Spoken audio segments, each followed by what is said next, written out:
opinion, domestic abuse happens when there's any violence within the home, and that can be really between either the adults in a home or adults and children. And the violence can be either actual physical, sexual or emotional violence, or perceived violence as well.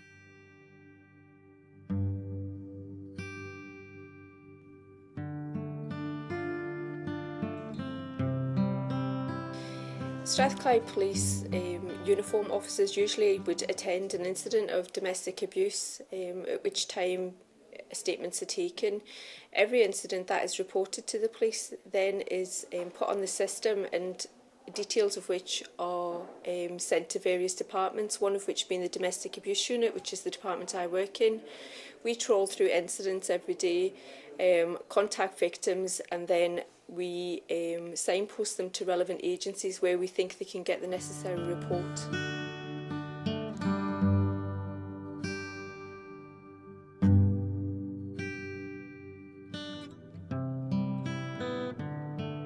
It's highly recognised that children who are brought up in domestic abusive households may well become perpetrators or victims of domestic abuse. If people are growing up and that's what they see in their lives, some people do then carry on the trend, and this is why we're primarily working with educating households where domestic abuse incidents are occurring, that the impact on children could mean that they then carry on that behaviour in life.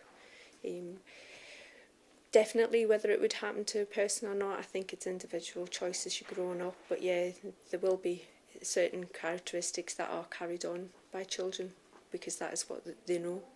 They can grow up thinking that this is how you behave as an adult and either become victims or perpetrators of domestic abuse. However, that's not that's a generalisation. Some children grow up knowing that this is wrong and want to move away from these circumstances. So there's no actual definitive theory regarding that.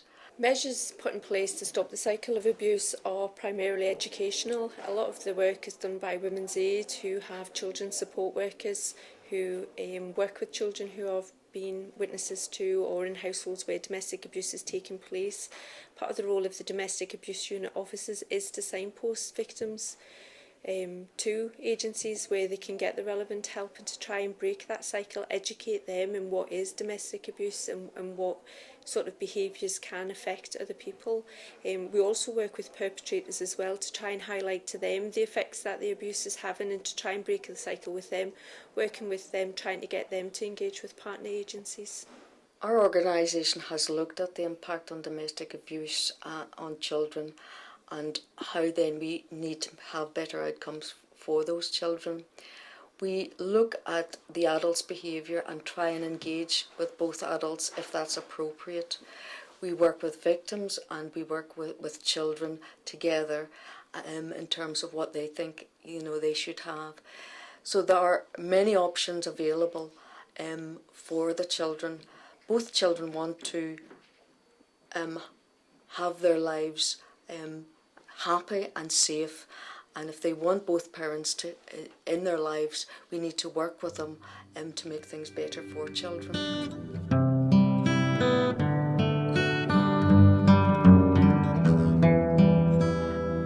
Children want both adults in their lives to not fight and be subject to domestic abuse. Children want to be safe.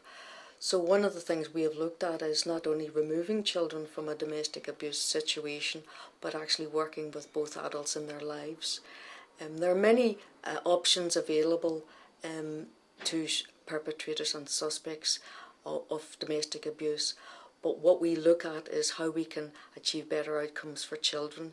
So we listen to what children have to say, but we work with both adults in terms of their behaviour and trying to make changes in these behaviours so that there'll be less likelihood of further domestic abuse incidents. The government have already recognised that there is a problem with incidents of domestic abuse, and in such of there's a lot of media campaigns ongoing just now to kind of educate people in what is domestic abuse, and I think part of that is letting people understand what domestic abuse is. I think a lot of people would would see incidents, and unless it's actual physical violence, they don't actually think that they are victims of domestic abuse. And part of the media campaign just now is to show you the different effects and what is domestic incidents. Also, laws are changing. The government has brought in laws under the Criminal Justice Licensing in Scotland Act in order to highlight discrepancies in the law so that perpetrators can be dealt with appropriately.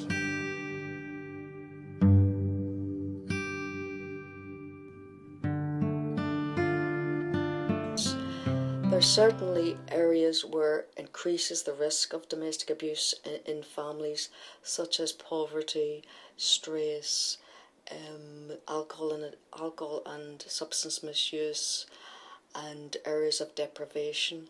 That certainly impact on the stresses within the home. Certainly what we need to do is look at how to tackle these in a more wider way. There are no particular statuses either, because you can have areas of domestic abuse where people are quite high profile within the community. So there isn't a typical person who is a perpetrator of domestic abuse.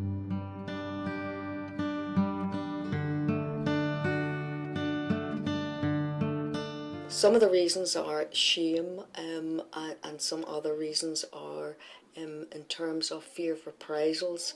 If that person informs that there's a domestic abuse situation, some victims fear that they will have to get up and leave their community, their home that they've spent years in building up, take the children away from the community, their schools.